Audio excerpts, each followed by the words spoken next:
Good morning. I am María Badilla. It is a pleasure for me to be here.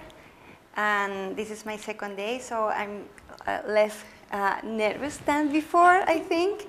And well, I introduce myself because you weren't here yesterday. So my presentation today will be focused on online environment to enhance teaching and learning processes. And this is not working. So maybe I need to contact the presenter to the computer. Do we need a battery? I think maybe it's necessary to make. Sometimes we need to contact. Okay, no, it's on. Yeah, but maybe it's better now.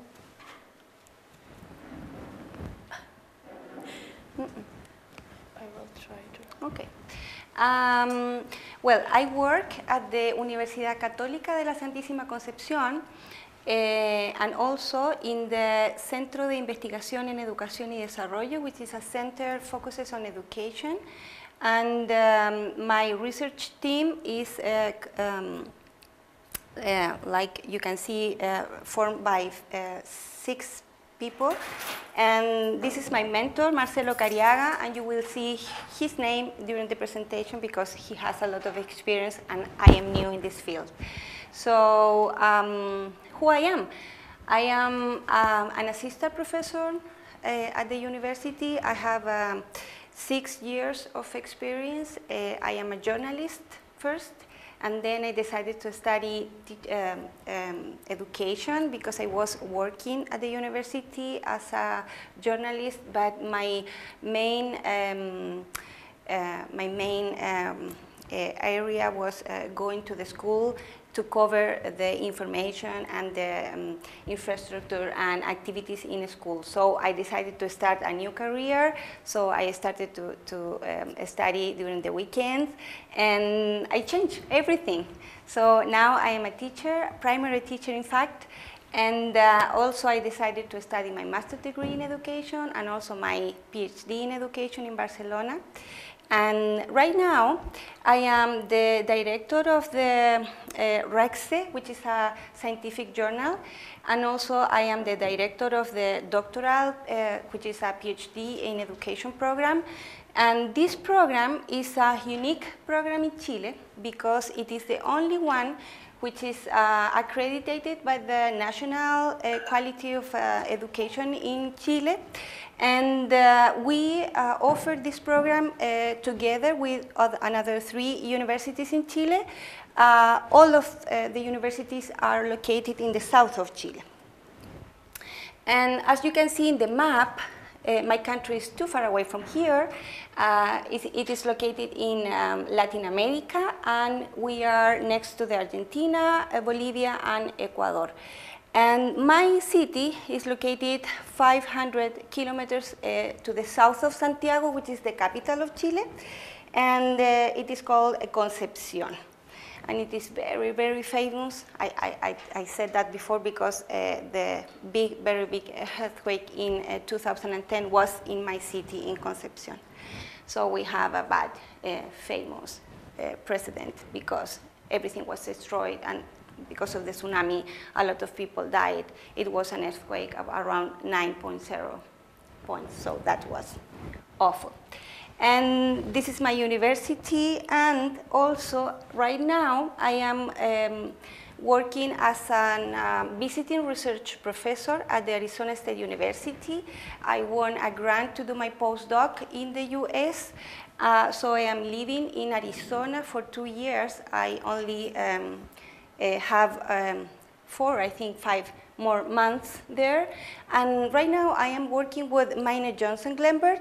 She is the director of the Embodied Games Lab, which is an awesome job because we do video games and we test the video games and virtual reality applications in school with kids, and that's very, very interesting for me. And I think because we both are women in this field, that's strange for American people. Most of them are men. And also I am working with, lucky for me, Arthur Glenberg, which is the husband of Maina, and he's in charge of another laboratory in the university, which is Embodied Cognition Lab. So with him, I am working in another kind of projects. He focuses on embodied cognition theory. I don't know if you know that theory, but for me it was new. He focuses on the psychology part of education, and he is developing applications to enhance comprehensions skills in primary students. So that's me. A very busy woman lately. And okay, I will focus my presentation today with a very short introduction, and then the second part will be focused on my late research with my master's degree students and also my PhD students. And okay, let's see three very big important ideas just to focus our the importance of our issue in the educational field. The first one is that in this new millennium, students and teachers must use the information technology effectively, which means that probably in the university and also in the school, kids can do things. So if we ask to them to do some task, probably they can do that. But not all of them can do right the task, and not all of them can do the task in a short period of time. So when we are working with the students in a school, we need to teach them to do things in a correct way and also to do things in a short period of time, because we don't have much time. And when they need to take tests, for example, national assessments, for example, they have a short period of time to complete the task. So we need to teach them, especially using ICT, to be effective, which means do the things in a correct way, but also in a short period of time. And the other important idea is that the UNESCO in 2008 said that technologies can help students to acquire the skills needed to become competent. And this is an important concept for us because in the school and also, I think, in the university, be competent, it focuses just in the first or even in the second stage to be competent. So I want to ask you what means to be competent for you. What do you think means to be competent? Especially when you are working, I think. You can't say anything because you were in my presentation yesterday, or not. So what means to be competent? What do you think?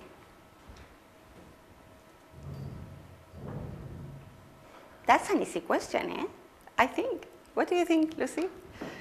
What means be competent? You were in my presentation too yesterday, so you can't say anything. Okay, what means be competent?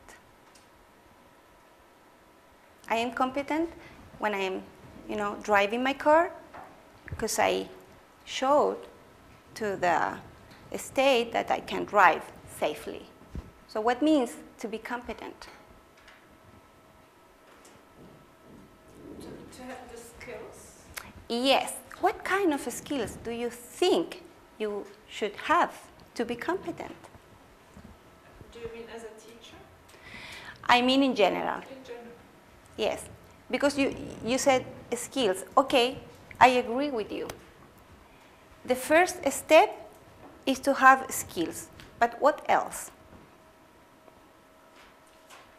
And to be able to prove that you have those skills. Okay, she's right. This is the second step in the order that you can be competent. The first one is to know, which means that you can have access to the content. So you can memorize the information, and in this step, you can be competent. So if you can say something about a question, you can be competent. And I have a very good example, because if I memorize a recipe, how to do a cake, or how to do a meal, obviously I can be competent telling you how can I do that.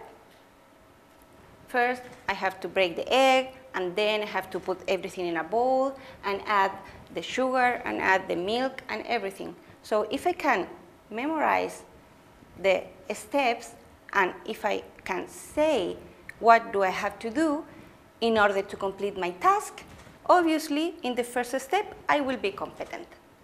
So in this step, the main idea it is to know, which is know the content. So in the educational field, that means that I have to know the content for the curriculum in primary school, and also in high school, and also obviously in the university. That's the first step. But the second one is to prove that you can apply that information to something. It depends on the task. So in order to be competent in this step, you have to prove, you have to show. And also depend on your teacher what kind of task is designed to show that. So obviously there are different kind of tasks. I think the simple one could be describe something, could be maybe analyze, maybe synthesize the information, etc. So it depends of the task. You can assign different activities for kids in order to show you that they are competent with the information. So the third one, the third step to be competent for a kid is, do you know what? I can't believe nobody knows that. It's the ethic part. Because to be competent means to know something, to know how to do something, and also in the behavioral component to do that in a correct way. Trying to maintain the ethics in the situation, and also you can imagine how important is that when you are using ICT, especially with kids. So they need to show that they can analyze the information, and also they can do something, but also they can do the right thing in order to their success, but also not to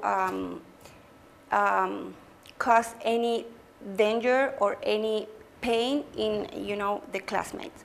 So, for example, in ICT, they need to know what means bullying in the internet, what means not to give information, private information, not to publish private pictures, for example, and not to steal, I don't know, maybe keywords, or I don't know.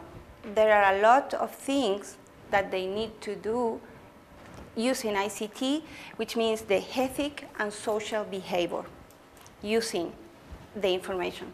So in this part, especially in ICT in education, be competent implies a lot of things, and not only do things, but do things correctly. And the third main idea is that lately educational institutions make large investment in equipment and also in infrastructure, not only in school, but also in the university, in order to develop platforms, informational systems, and virtual reality environments. And that's our focus right now. So I think all of the universities in the world have their own platforms, and they are very expensive.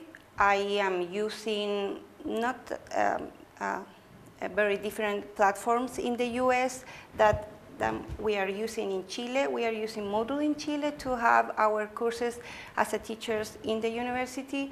So there are a lot of them. But the point is, all of the educational system is its focuses in the ICT in different levels. So these graphs can explain us the importance of the internet in our lives. This information is from 2016, and it means the Internet of Things.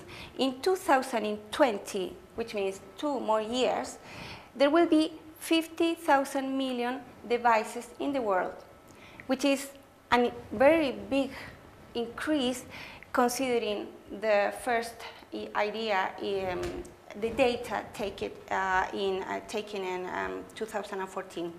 And also, will be today it is a penetration of 97% of this kind of mobile devices in the world. And in my continent, in Latin America, the penetration is around 80%. And the lowest penetration, according to this information, which is from 2016, is in Africa. But I was surprised for this information, because in Africa, the penetration of the mobile devices is around 70% of the population, which means every 10 persons, 7 of them have mobile devices. So that's a very big data, considering Africa, for example. As I said before, in Latin America, it is around 85%, I think. And that information, you know, it's very important. We need to consider that as a teacher. You, as a teacher, when you are probably working in the school, you need to consider that, because our students use mobile devices. Our students have connected to internet. And it is important to decide that we can use that in order to enhance our processes to teach, and not, you know, try to put, you know, something in your eyes and thinking that there is dangerous and you can use that. So, trying to explain that 98% of young people in Europe between 10 and 14 years old have mobile devices connected with internet. And adults between 18 to 34 years old use social networks around 30 hours per month. And in Chile, in my country, I always want to put the context in my country, because my projects that I am going to show you later are obviously developed in Chile. So we are a very, I think we are a very, we are in a very good position if I compare my country with another countries in Latin America. We are a small country. We are 18 million people, and we are, I don't know, we are not developed yet, but I think we are in the middle of to be developed country. And that important data explain that. Our connectivity scorecard is in 2014 is high. So we were 7th between the other countries, in front of Mexico. Mexico is super big in Latin America, and we were better than they in connectivity. And also our population, the 70% of our people use internet in Chile. That's a very high data. And also in my country, because the government think that ICT is important for us, they created a project around 24 years ago, which is called Enlaces, and it was a very small project at the beginning, but now it is so important because it is part of the Ministry of Education. So right now we have a budget every year to do this. What is? Go to the school and to form teachers about how to use information, about how to use technology, and also we provide the schools with internet for free and also with infrastructure for free. So our school, if you go there, they have internet and also they have infrastructure. They have laboratories, interactive whiteboards, tablets. The last project implies give for free iPads to preschool kids and also in 7th grade.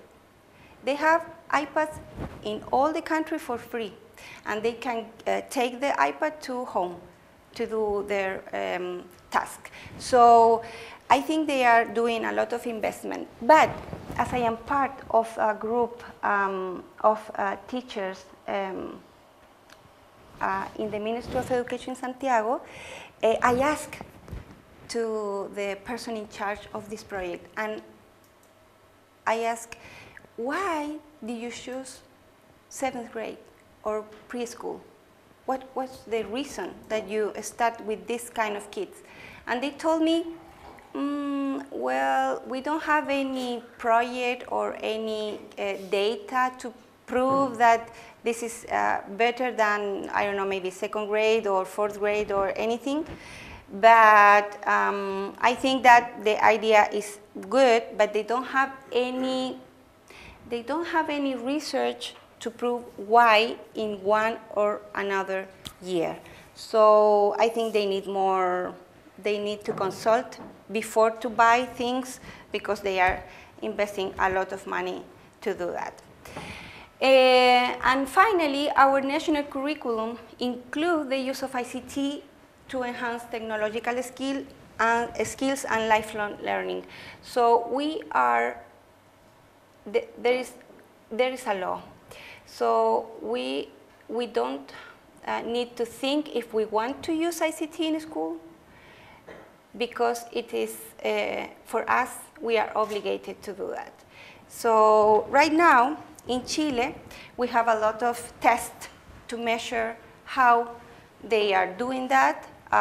There is a test, I said that before more in depth, but just to tell you, we have tests to measure the use of ICTs in pre-service teachers.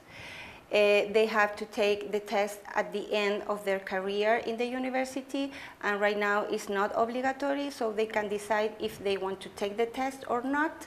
But someday that could be an obligatory test, so if they don't pass the test, maybe they can't in the future work in public schools. So that told me the Minister of Education a few years ago. So I think as for us as a teachers in the university, that's very important, because if I am teaching a student as you before to go to the school, and if they don't pass the test, they can't maybe, or they won't work at the school. So we also have another test which is applied to kids in high school. That's a test for 10th grade for you, and the kids have to prove that they can use ICT for their learning processes. So I'm going to focus right now in the theoretical background, because when we decide to start a project, we can't do anything without an important idea, objectives of the project. So we always try to base our research in a theory. So we always work with 3 theories in this content. The first one is the theory of connectivity by Siemens and Downs in 2008. Do you know this theory? It is very famous. And because you are a specialist in ICT, I think you know that. Yes? What means be connected. The name is too easy, so you can imagine what it means.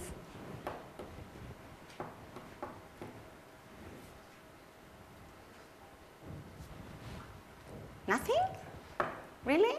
What means to be connected? What do you think is under the theory of connectivity? What is important to use this theory to do or to start a project or an activity with kids? Try to say something. What do you think? Maybe to be in contact with information or with one another. Yes. Just with information? To be connected? Or with people I'm working with. Exactly. That's the focus. To be connected with other people and to share information. That means the theory. That's under the theory. So when we decide to do platforms, for example, we need to know that if we consider or if we agree with this theory, obviously we believe that our kids can learn together. So that's the basis. If you don't believe in that, you should choose another theory to work with, right? So yes, another theory important that I learned and I always base my research is the ubiquity learning theory. What this theory means for you. Do you know that theory? No, it's the first time? This is Bill Cobb and Mary Calantis in 2009. Do you know this theory? No? No? Okay.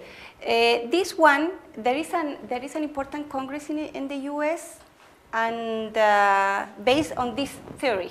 So that's a big content for the American people. And they believe with this theory that people can learn in whatever place at whatever time. That means. So you don't have to teach or you can't learn, especially face-to-face, but you can learn in whatever place, connected at whatever time you want to do that. So if we are working with online courses, that's our theory, because we believe that there is not especially need to be in face-to-face with the person, because we believe that he can learn at 2 a.m., 3 a.m., and I can tutor them at another time. So we can be together maybe 1 hour a week, but not always. And if we decide not to do that and do that once a month, that's okay too. That's why there are a lot of doctoral programs in the US that are online completely. They never see the person. Even for the final exam, they never see the person. And that kind of programs, PhD programs actually, which is very, for me, it's like, it is crazy, because in Chile, when we design courses, we always put face-to-face class at the beginning and also at the end, but they don't do that. So they believe so hard in this theory, so they can think that their courses are great, so they don't need to put 2 people in front to learn. And another theory that I obviously like to work is the gamification theory, because when we use video games to learn online, we also believe that the kids can learn playing. So we believe that if the kid is playing, probably they get easily and faster the information than in another way. So the gamification theory is not focuses on ICT. It was created around the 60s, I think, But right now, because the development of the video games, virtual reality, 3D environments, and everything, we can use this theory to explain how our kids learn better using ICT, because we are based on this theory. So, some basis. When we use online courses, we need tutors that not always the tutor is the teacher, and not always the tutor was the person who created the course. So this figure is very important when you are trying to put a project in the community. Tutors are in contact with the people, obviously online and offline, and maybe they are the link between teachers and students. I had a very big experience with that because we created a master program who had one course using all the content online. So we use the figure of the tutor in order to help students to get the information, to do the task and the activities, and also to provide, ideas to how to do that. And especially when they are new, they don't know to use the platform, so they don't know how to use the tools in Moodle and everything. So the tutor is a very important figure in this kind of project. Also, another important basis is that the student work in collaboration with other people. So they probably share the same interests. They probably reduce the feeling that they are alone in the online space. So if they work in collaboration with other people, they can learn better. And also, we think that it's important to create communities to teach in small groups. And this is one of my projects with Maina. This video game is called Alien Health, and this video game is for free. I don't know if it is online right now, but the web page is Embodied Game Labs. You can put that title in the internet, and you can see all of the video games that she has. Some of them are very cheap if you want to buy them, and the only problem is that most of them are just in English. And we translated the Alien Health video game, so we can use that with my kids in Chile for free, and especially this one is for free. So there are some of others focuses on the physics, natural selection, which is a history, chemistry, and also the blind math, the name, I don't remember the name, but the last one is focuses on pre-service teachers. So she did an experiment in the US based on the embodied cognition theory. That theory is new for me, so I'm going to explain you a short part of it. This theory implies that when the kid is moving with his body, he can learn better. So the cognition is not just something in your mind, it is connected with your body.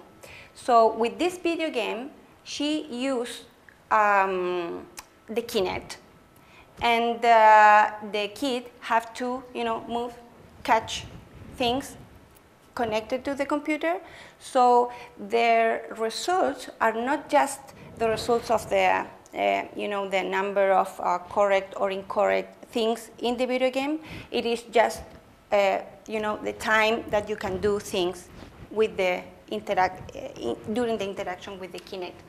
where we were in the theory of the embodied cognition. So we believe that using the video game and connecting the kid with the Kinect and also the video game, and when we can get the data from the computer, so we can, we believe that we can know better if the student really know what you are trying to teach him. We worked with kids in primary education, focuses on 6th and 7th grades, and what was the intervention? So the groups worked, the groups have to take the test at the beginning. The test is based on a health food. So they have to show you that they can select the better food for them in order to be healthy as a person.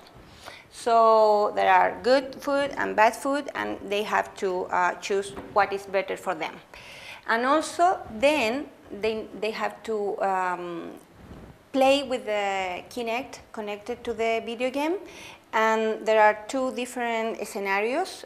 First of all, they need to navigate into the space, and then they have to go to a station in one different planet, and they need to figure out what kind of food is better for them in order just to considering the lipids, the carbohydrates, and everything, because they don't know how it looks like the food. So it is a tricky question to decide, not based on how the food is looking. It is based on the, the components of the food. So after that, they have to take the test again, and also they work with the video game 30 minutes one day, and another session with another 30 minutes the next day, and the post-test. So in order to consider if the students really understood the information, you need to do a follow-up. Because when you are playing, it is obviously for us, at least as a researchers, that the second day, the information is here, right in your hand. So obviously the post-test will be, better than the beginning. I think that's obvious. So we took a follow-up that was taken 3 months before the test and before the task. And even in the follow-up, we had very big difference in the kids which, worked with the video game instead of the other ones who just, knew the information from the traditional classroom. So yes, we had very good information. So we do the same experiment in Chile. Our culture is different than the US, so we translate the video game into Spanish, and we worked with kids in Chile. And also we did the same thing. In the curriculum, the healthy food is in 6th grade, so we took this group to work with, and the teacher, on one side we have the control group, and the other side we have the experimental group, and just the experimental group work with the video game, and the other one just with the traditional classroom. So our research question were, will primary school Chilean children learn more nutrition content when the learning is accompanied with a lower embodied activity and an engaging game narrative? And will primary children be influenced by their anxiety levels after the use of the educational video game? We include this question because there are a lot of research regarding to have a very bad, influence. So how bad could be a video game for kids, in order to have bad behavior, etc. So we, and also we believe that if the kid can play video games, they reduce their level of anxiety in order to take a test in the school. So we include because of this. And the study was based on a quantitative methodology and also was an action research intervention because the teacher in the control group, they did a traditional classroom. And it was in 2016. And we worked with 47 students. We decided to work with third graders, and 25 was in the control group, and it was a semi-public school in Concepcion. And as I said before, the healthy food is along the curriculum in the biology curriculum, but we decided to work with third grade just because my student in the master's degree teach to the third grade. That's why. We didn't have any other explanation for that. But the healthy food is a content which is, you know, teach in all the curriculum. So the intervention, as I said before, included work with the video game, and we used the two instruments. One of them as a pre and post test, and the anxiety test also. And the test is a traditional test, you know, like completed by hand, and include open and closed questions and questions by selectivity. And this is a test. The team created the test? The test was created in the US, and as we work with the national curriculum in Chile, we needed to do some you know, some changes. But after that, we needed to validate again, because when you are doing research, you cannot apply a simple test in the school. So that test should be validated by experts. So we used two kinds of validation. The first one was with teachers in schools. So we used around 8 to 10 biology teachers, specialists in the content. But also we use specialists but in methodology in the university. So we use two levels of validation of one instrument, especially when you are including new questions, and also you need to validate it before the research. So we always do that. So the validation is only the opinion of these experts. There are more kinds of validations, and also when you are trying to do research, you need to use data after the application of the test. But as we used just 47 students, it was very difficult to validate the instrument after with the numbers. The numbers were, you know, low. That's why we used just the opinion of the experts. But yes, you are right. And also because the type of the test is not too good to validate it using parametric test. You should need another kind of Likert scales. Yes, and that's the test of anxiety we used, and it was validated. And also when you translate a test, you also need to validate it. And as we used another language, we needed to do that.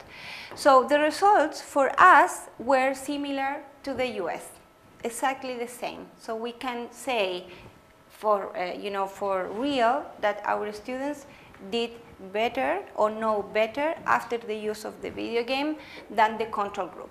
So as you can see in the pretest, the control group and the experimental group have almost the same score. And after they use the post-test, which means two different uses, 30 minutes and 30 minutes, the difference is more than 10 points in the test. So that's the number of the test. But also we did parametric. We applied parametric test, and we applied the t-test, and you can see the difference is significant between the groups. So in both cases, and also I was interested to know if there is some, you know, kind of difference between girls and boys, and it surprised me because there are no significant differences between, you know, by gender, but you can see both of them, you know, point more than 10 points better in the post-test. So our results were very good, I think. So that can consolidate the importance of the video game. We think that they can learn better, they can consolidate the information in the memory, obviously. And despite in both groups scores, the scores were not too good, but we worked with third graders. And it was different than the US. They worked with 7th graders. So maybe the test should be, you know, easier for 3rd grade. So maybe the test is not very good, the same test for this kind of kids. So that's my initial explanation for that. And also we found that the levels of anxiety were moderate and very low after the kids used the video game. There is another project that we did with my master degree student, and she's Vivian Medina, and for her thesis she decided to create a B-learning course.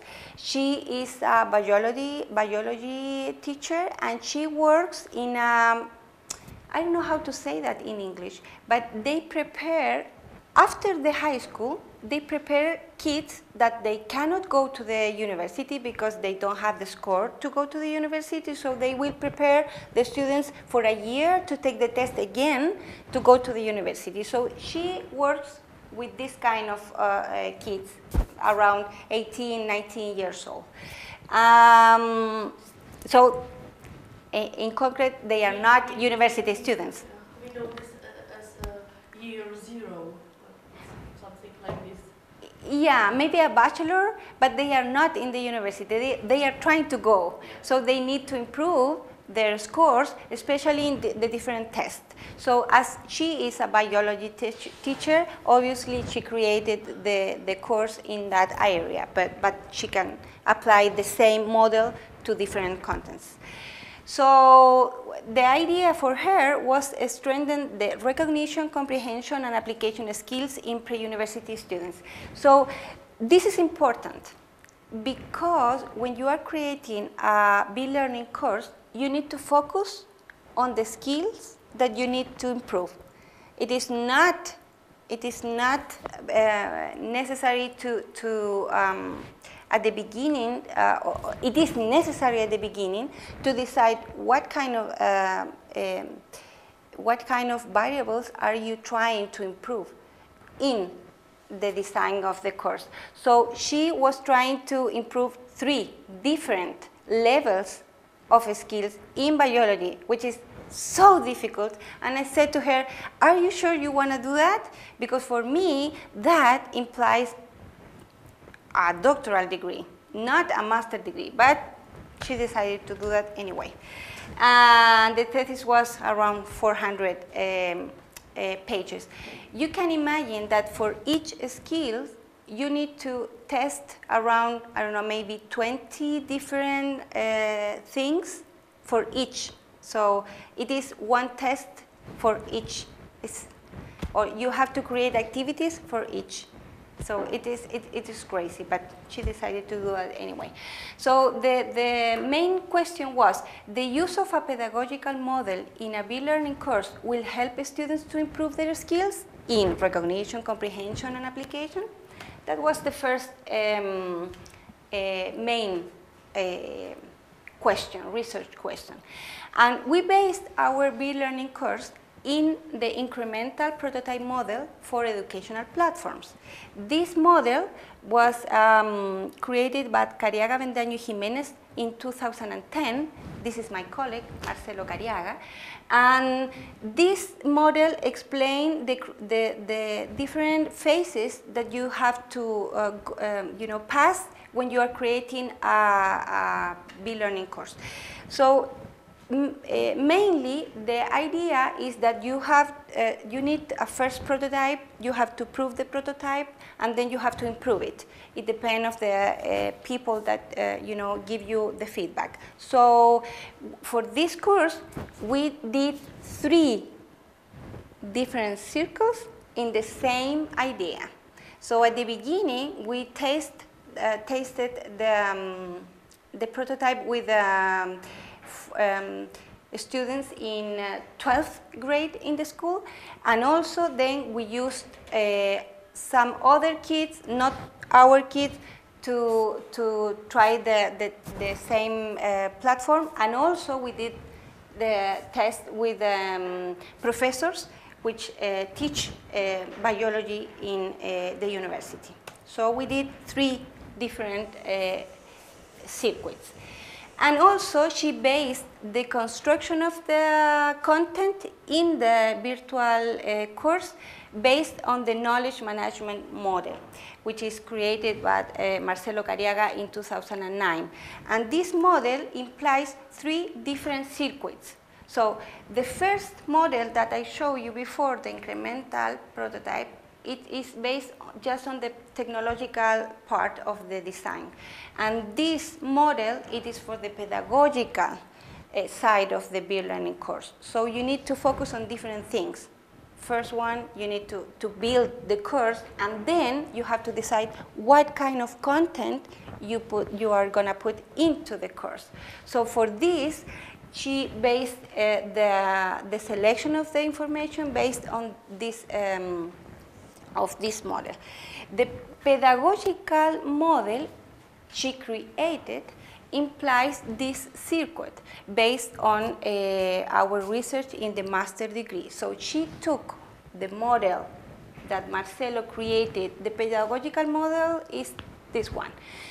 He created this part of the model, but we transform the model, and we create our personal model based on biology. So the first step is to access to the information. This is the first one. I don't have any to show you because it is in Spanish, but in this side, the green button, access to the information. And then the kid needs to represent the information, the blue one. Yeah? The representation implies that the first one, the access, implies that the kid needs to read or to see the information in the platform, because it is a B-learning course. So they need to see, they need to listen, and they need to read. The second one, which is represent the information, implies that the person who listens to the information needs to do something after. So she created a forum. She created different activities in the platform in order to represent the information. So you can say whatever you want to say. What did you learn? What did you think about the information? That's the representation. And this phase implies the execution of different processes in a cognitive way. And also, there is the third step, which implies the creation.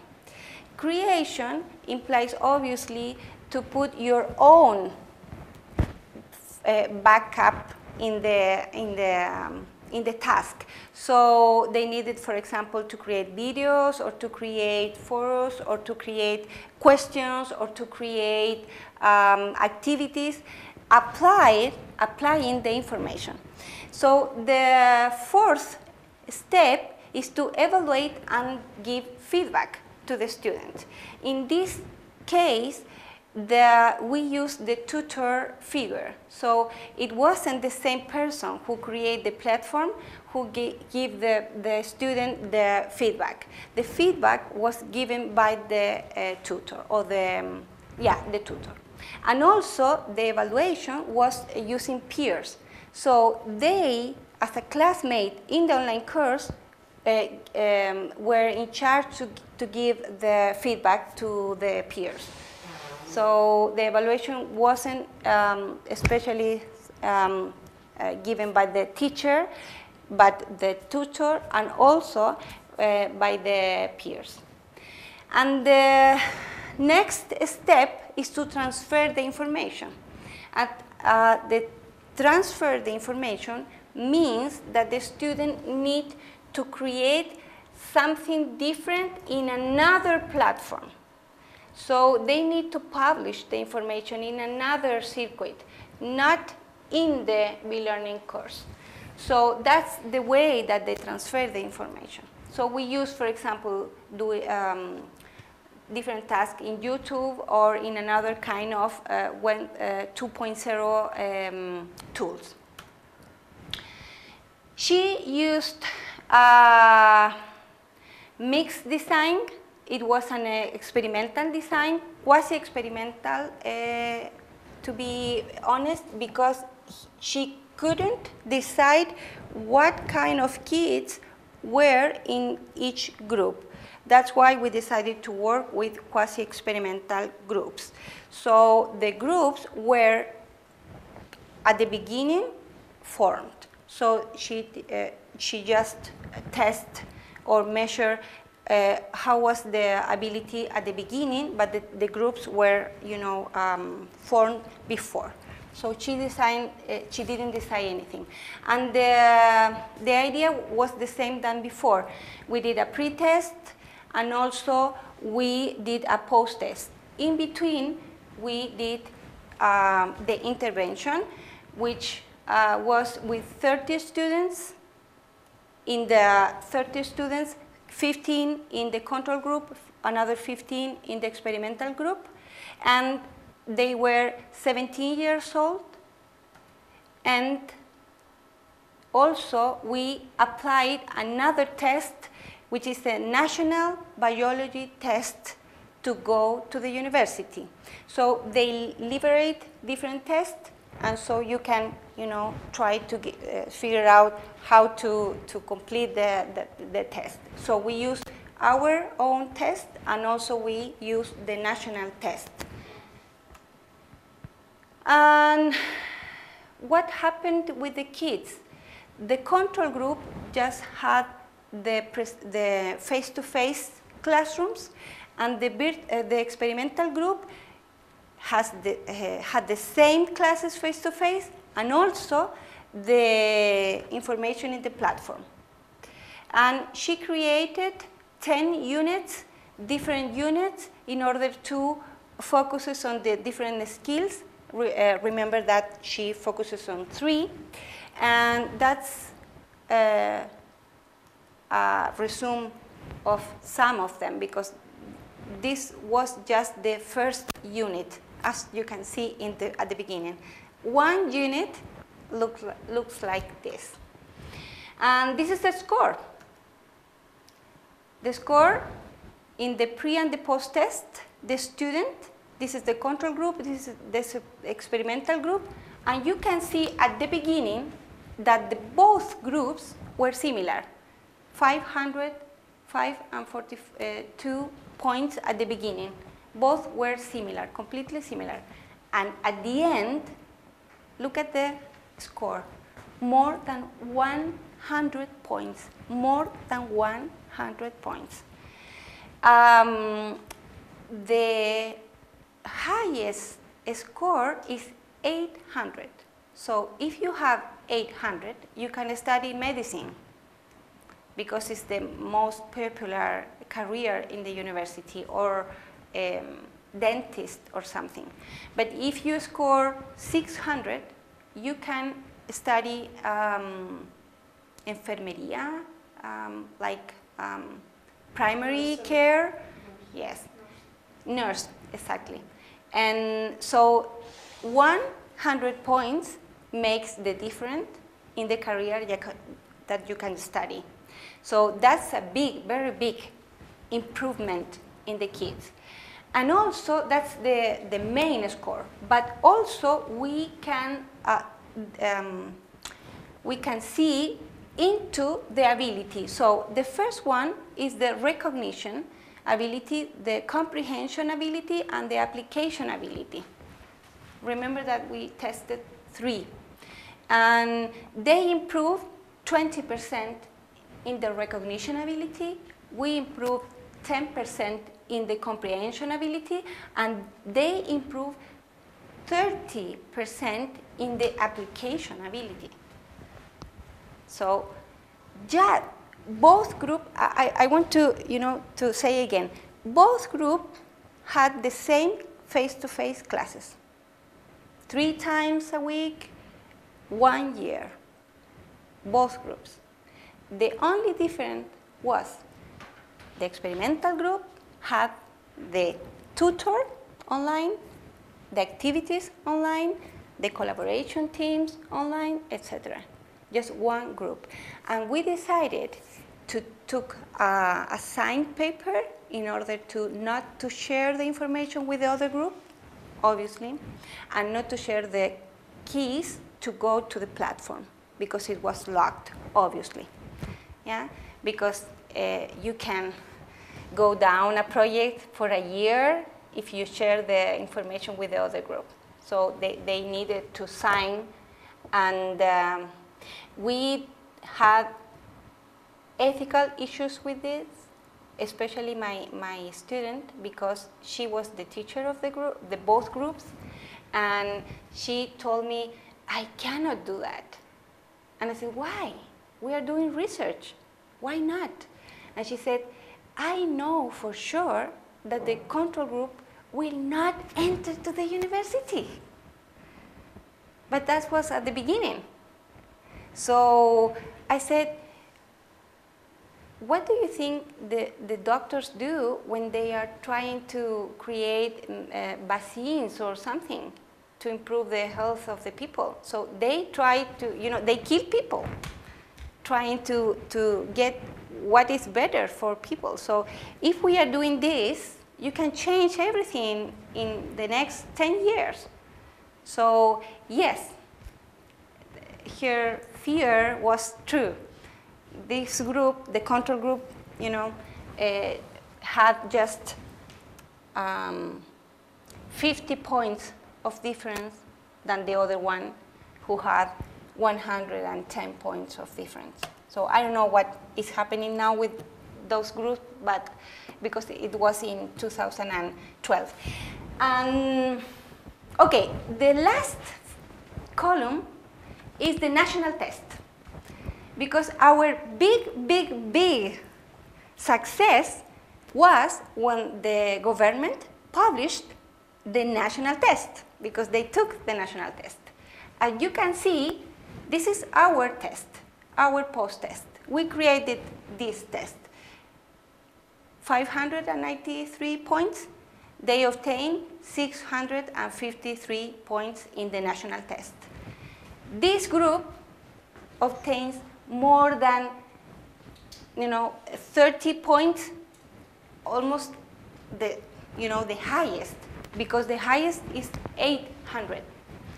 So in the national test they did better also. Okay, that was a very big important research for me, because we worked for 2 years. The first one, we worked creating the platform and validating the information and creating the test, and the second one, we spent the whole year doing the intervention. So this is another research with Matilde Basso. She is an engineer. She is my master's degree student, and she is finishing right now. She works with me at the university, but she teaches in the engineer faculty. And she decided to create a course using online tools, but based on the flipped classroom methodology. So she believes that their students will do things better based on the flipped classroom methodology. Do you know that methodology? Yes. Yes?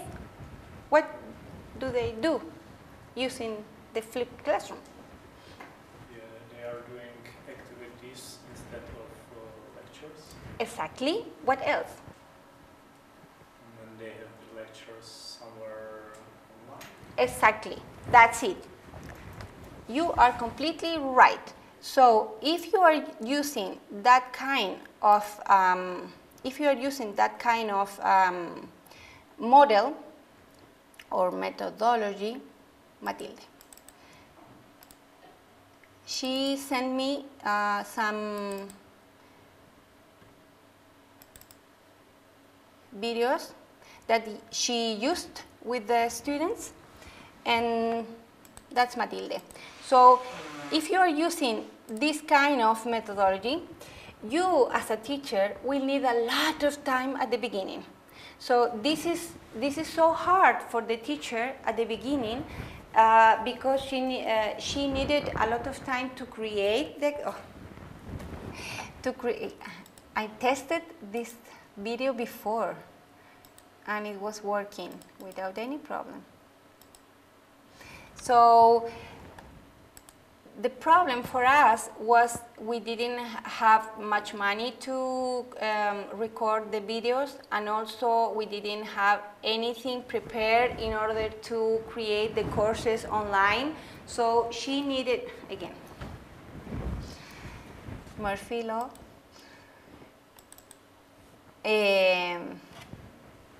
But yeah, there are, those are just videos. So it is not nothing. It is nothing, you know, special.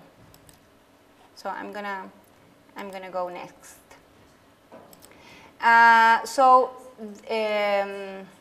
She obtained with these kids better results. She also used the same design, research design. She used quasi-experimental groups. She had around 80 students in a big class, so she decided to split the course in two, in the control group 40 students and in the experimental group another 40 students, and she used the same ethical methodology with the other experiment. She talked to the students in order to not to share the information with the other group, because it was just one course, and she worked with one semester with the students in 2016, and she obtained better results with the students using the flipped classroom methodology.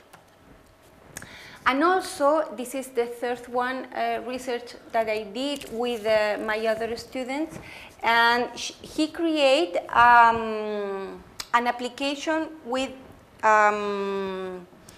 based on his expertise. He's an English teacher, and he teaches in the bachelor degrees. So he's not a university teacher, he is in the middle. And he always needs to improve the abilities or skills in his students based on the TOEIC bridge exam. So he had a lot of problems because the students didn't get the scores to pass the TOEIC bridge exam. So he decided to create an application to use the cell phone. So the application looks like this. The application has voice messages, text messages, and image messages.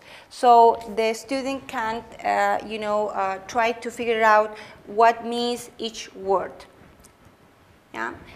His results were also significant in the pre and post test, and this experiment just implies the use of the cell phone application for 1 month, because we spent a lot of time and effort to create the application. So in my research, I think there is a technological component. Very, you know, it is very hard to start from zero, so you need to create everything, the content, the technological issues should be, you know, afford in a good way. So with him, we spent 8 months to creating the application, and then when the academic year was almost finishing, he tried to use the application with the students. So our results were very good just with 1 month. And I said to him, if they use the application for 3 or 4 months, can you think what will be the results? Will be awesome, because the students, you know, took the pre-test at the beginning and they obtained 60 points of the scores. And after 1 month, he obtained 88 in this case. That was one kid, but you can see all of them. 80, 94, 42, 55, all of them improved the results in the post-test just for 1 month. So there are significant difference in the pre and post-test. So we believe that the application, it was very good built. So right now, as we received money from the institution, we cannot share the application because they only have the permission to use it. It is not for free. With Michelle, we created a video game in Chile. So she spent around 4 months to create a video game. She is an English teacher. She teaches at the primary school, and also she teaches at the long life learning people who want to, you know, to learn teacher when they are adults. So the video to introduce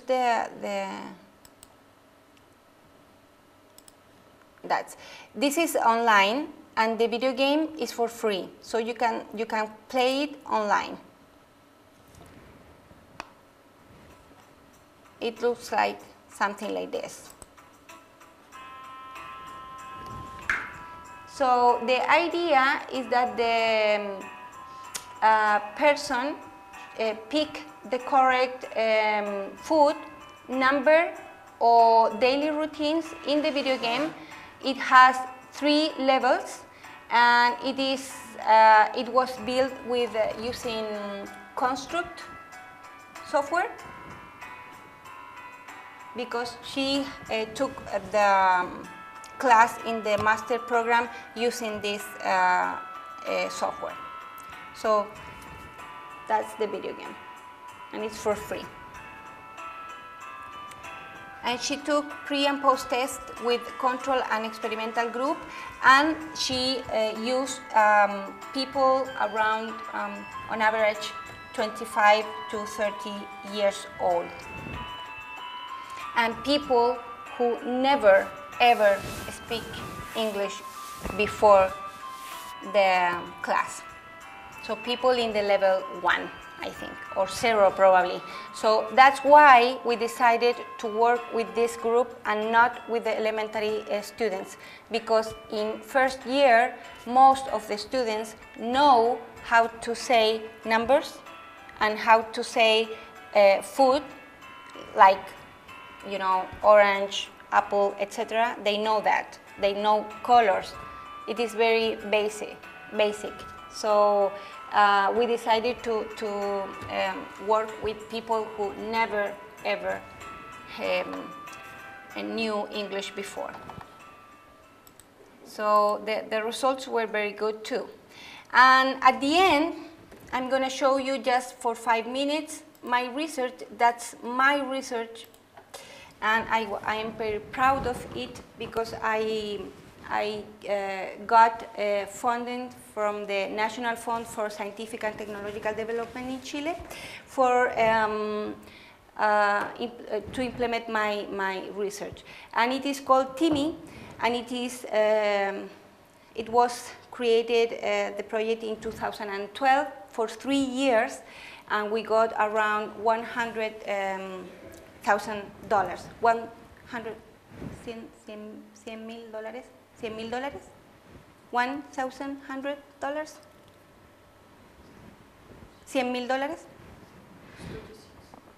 $100,000.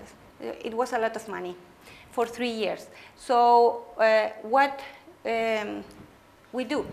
We tried to strengthen the professional performance in the real classroom of the pre-service teachers.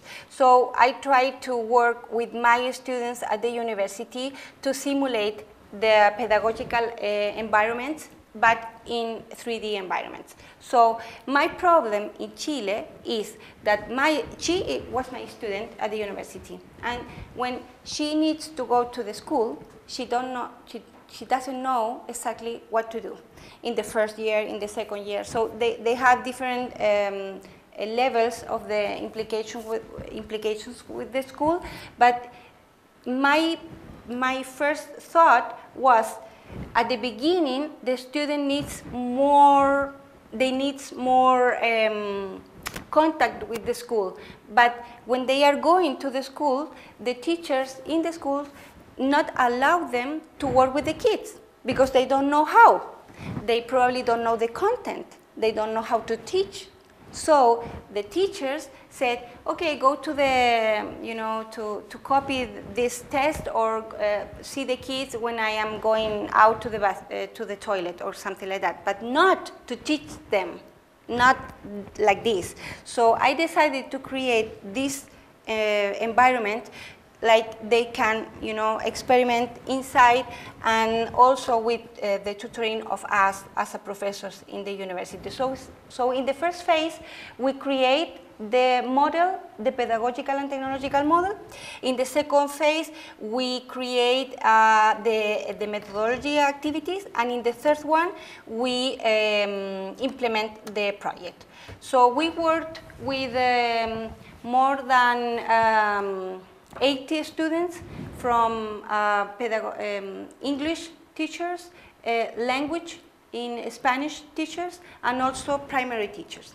And we work with 6 schools. In the third year, we were to the schools with my students. So they teach in the real classroom and also in the 3D environments. And I had help of 8 teachers in my university. So I'm going to show you I hope it works. I'm going to show you the promotional video with my real students and their avatars. And if you are interested in to know how the Iceland looks like, I can give you, I don't know why, but it is not working. Okay. TIMI es un proyecto en educación impulsado por la Universidad Católica de la Santísima Concepción. El objetivo es fortalecer las competencias de nuestros estudiantes en formación inicial docente a través de 2 mundos virtuales, Mundo Second Life y OpenSea.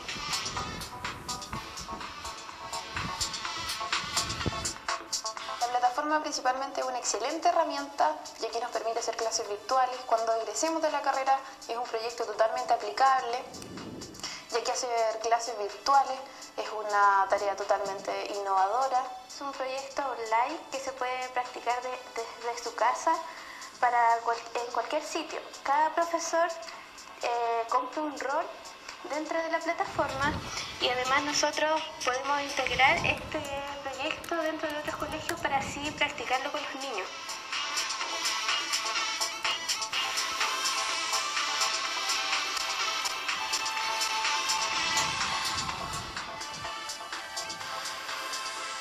Mi avatar se llama Javiera Rojas y por medio de este proyecto nosotros podemos hacer distintas intervenciones tanto en el aula como en la sala de recursos, que es donde vamos a trabajar con los estudiantes en los distintos colegios que nos asignaron.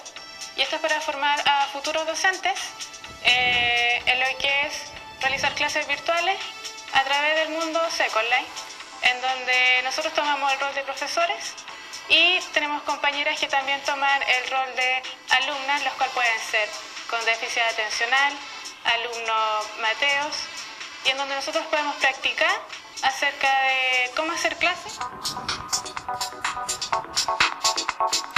Okay, they were my real students, and they used their real names because they needed to perform the character of a teacher. So a teacher cannot be, you know, a car or something. When they were playing in the laboratory in my university, obviously they adopted different characters. But when they were at the schools, I asked them to use their real name, obviously because they were working with kids.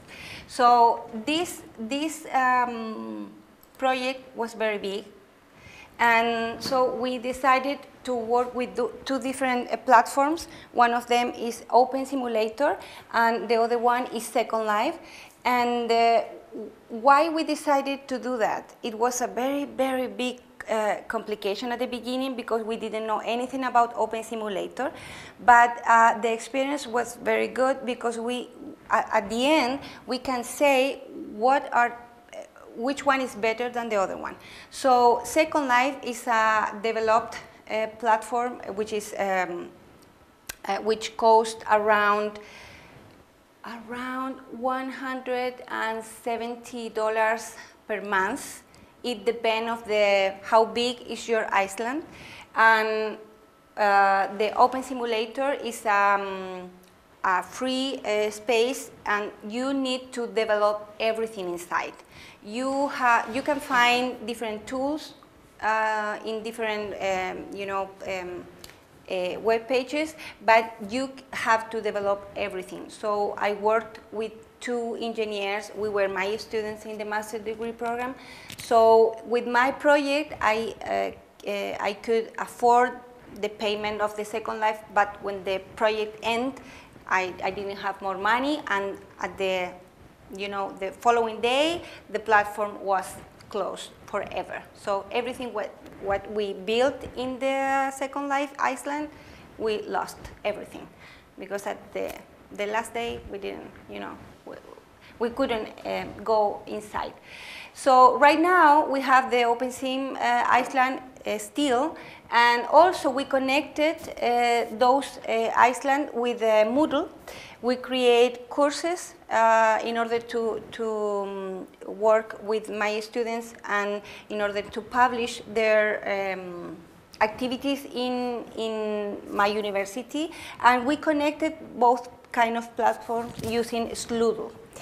And also one of my students, which did his thesis with me, created another application. It was called ActivePlan, and it's a database which contains all the activities that my students created, and he connected everything into Moodle, Second Life, OpenSim, and also with this application. So we created 4 different things, and all of this technological model was named Tedomi.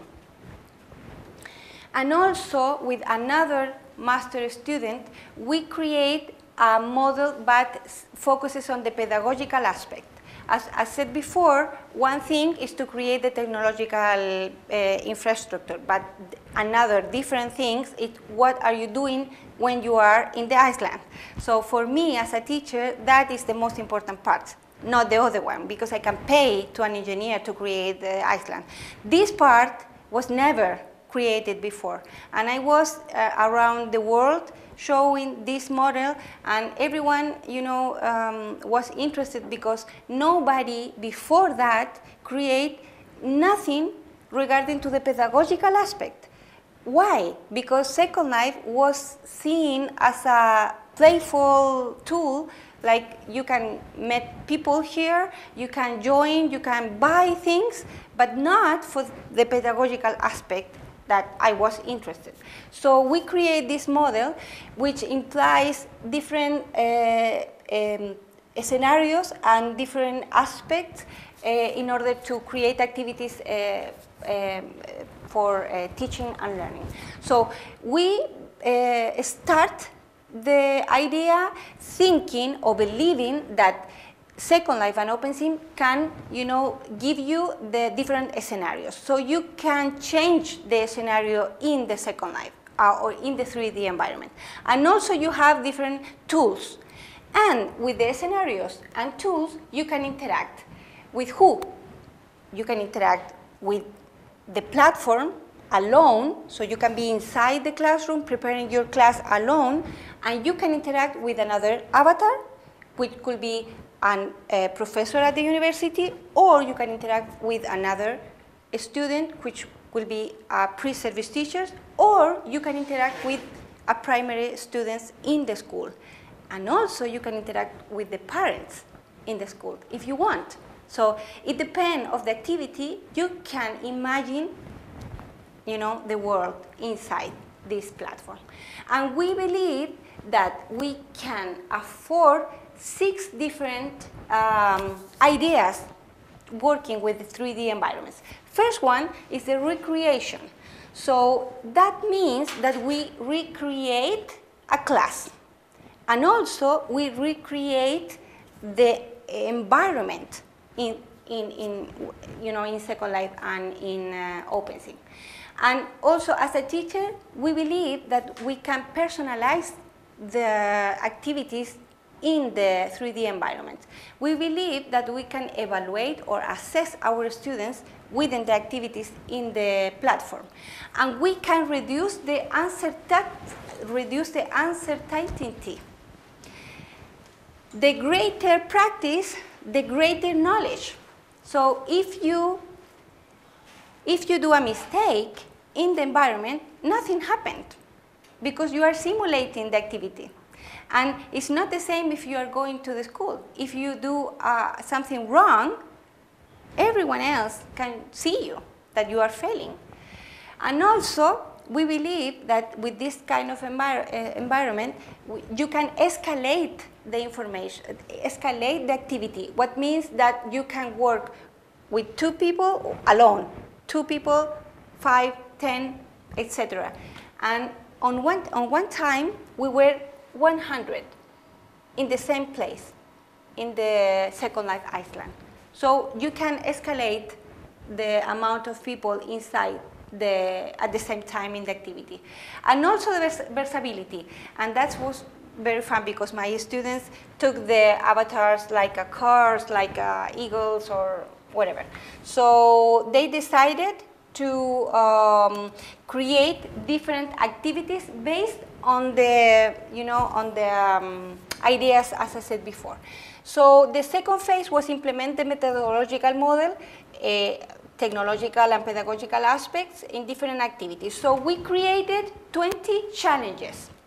Each activity was a challenge who was doing in an hour, 1 hour per activity, and all of my students were in charge to be a teacher and also to simulate to be a student in primary education. So they need to recreate or to assume the role as a teacher, as a student, etc. So these challenges are in Spanish right now, but I think I need to translate everything into English. Each challenge was focused on the technological aspect and also on the pedagogical aspect.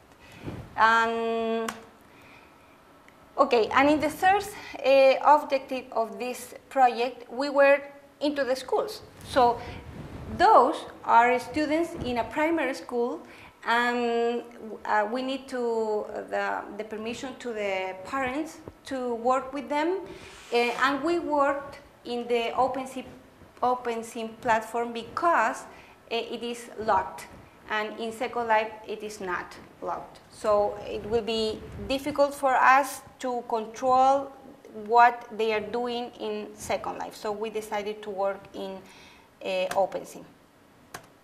And they enjoyed a lot the activities. So in each activity, we observed our students as a teachers. So we observed different skills, and we observed skills related to technological aspects, and also we observed skills regarding to the pedagogical aspects. And this is my student. This is this project is running. It was running in 2017. This is Mario Bravo, and he is an engineer, and he works in another university in Concepcion, at the Universidad del Biobío, and he teaches to the architects who will be architects someday. And he decided to work with me in the Open Simulator platform because I already knew everything about that. And we developed another Iceland based on the same pedagogical model and technological model. And I don't want to try the video because I know that it won't work. But yes, he was focused on the spatial skills. So this kind of platform is ideal to work with this skill because the students can create objects, especially for architects.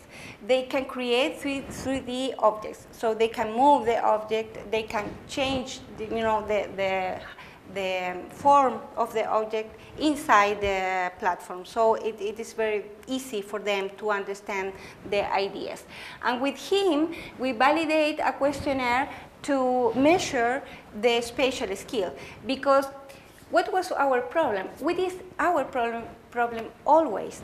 That we don't have tests created especially to measure these activities, but in 3D environments. We have a spatial test, to measure the spatial skill, but not using 3D environments. And we think and we believe that this activity changed everything. So we need to include different questions in order to get information about the technological aspect and also about the content. So we create and validate a different questionnaire. So those are my latest projects. And as I said before, it is so hard to try to do that. And if you are not engaged in the technological aspect, it is very, very complicated because it also implies resources, money, and it's not easy. But with Michelle, for example, we worked with Construct, and that kind of software is for free, so you can create video games for free, but it is complicated, obviously. So I want to just to finish, remember that when you work with ICT, you always have to think about the pedagogical aspect, not just about the technological aspect. And if you see different research in the journals, scientific journals, they don't put the effort to explain how they create in the pedagogical aspect the activities. So the most of the research that they are doing, they just explain the technological aspect, not the theory they used on how they create activities. So that I think that's our goal and our focus, to try to do the right thing. That's it. Do you have any question?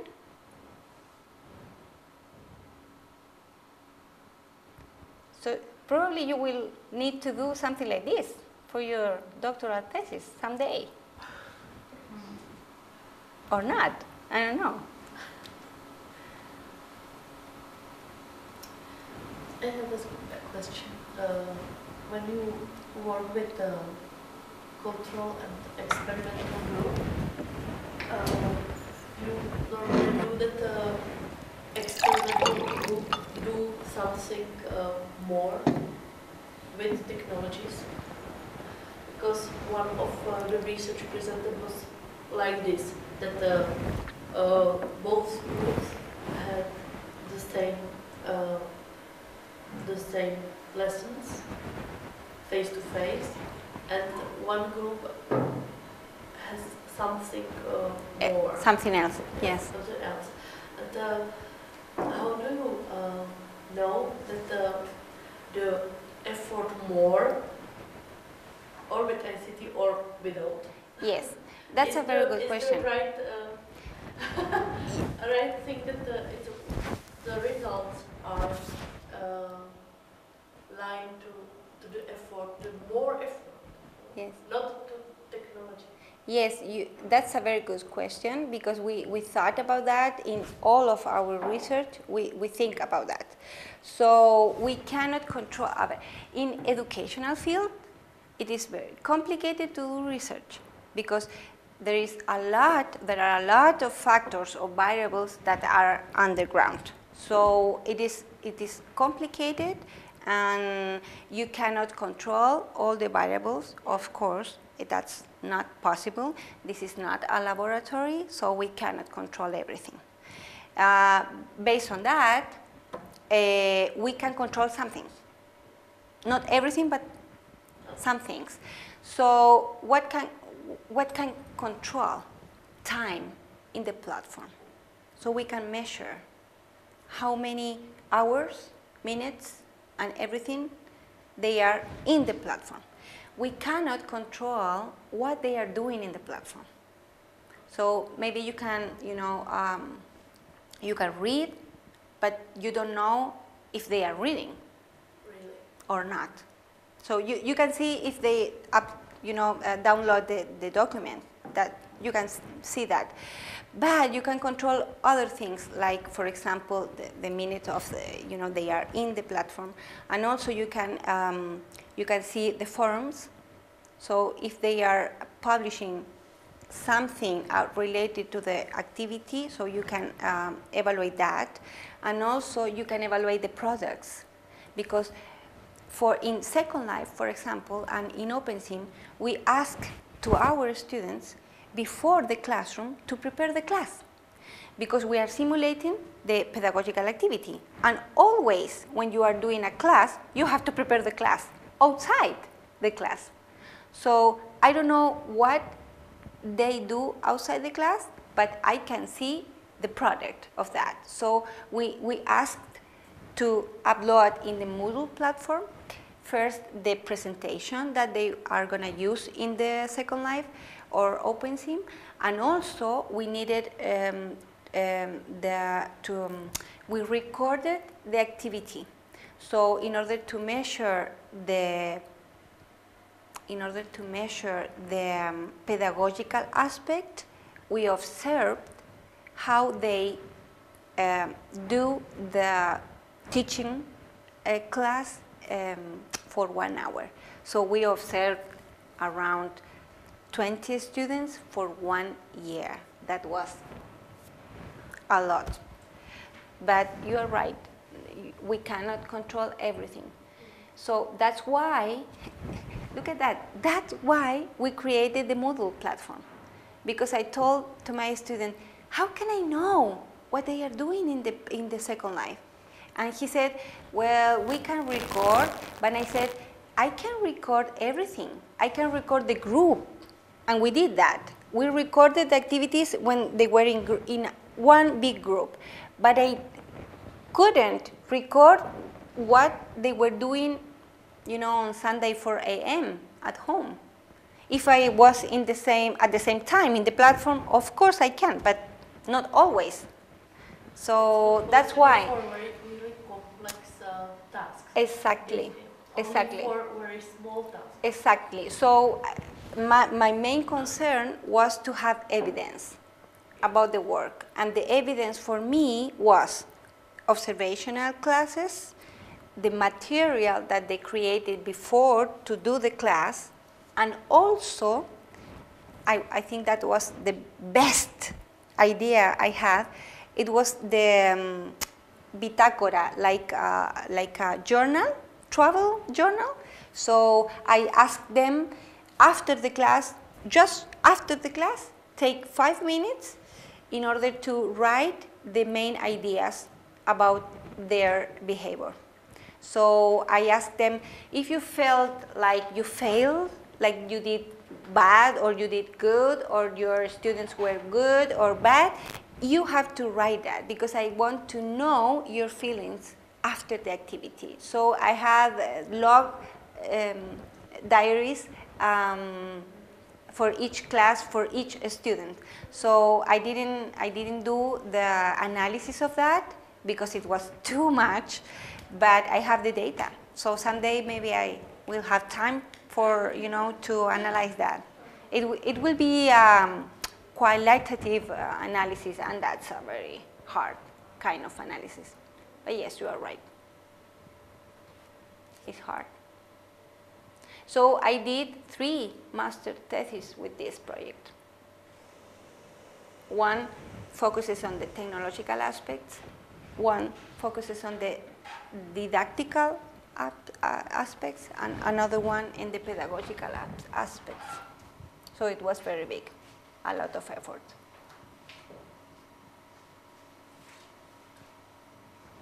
Do you have another question? Comment? Comment, at least. No? No? Okay, that's it.